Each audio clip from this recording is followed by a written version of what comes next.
Hello বন্ধুরা, আসসালামু আলাইকুম। আশা করি সকলেই ভালো আছেন। তো যে সকল ভাইয়েরা আমাকে বলেন আপনাদের গাছের পাতা লাল হয়ে যায়, পাতা পুড়ে যায়,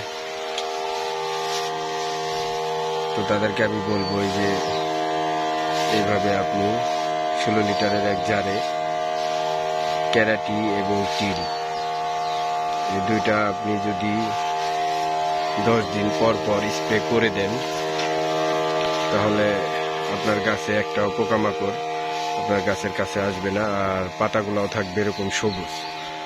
দেখছেন এই যে আমার বাগান, তো আমার বাগানের প্রত্যেকটা গাছই এরকম ফ্রেশ, সবুজ, সতেজ। দেখেন একটা গাছের পাতা কোনো দাগ নেই, কোনো স্পট নেই। এর কারণ হচ্ছে আমি 10 দিন পর পর আমার বাগানে নিয়মিত ক্যারাটি এবং টিল স্প্রে করি।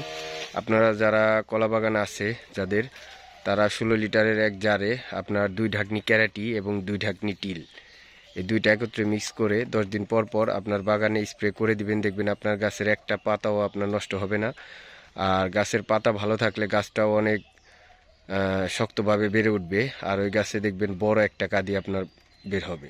তো সকলে ভালো থাকবেন, সুস্থ থাকবেন। আসসালামু আলাইকুম ওয়া রাহমাতুল্লাহি ওয়া বারাকাতুহু।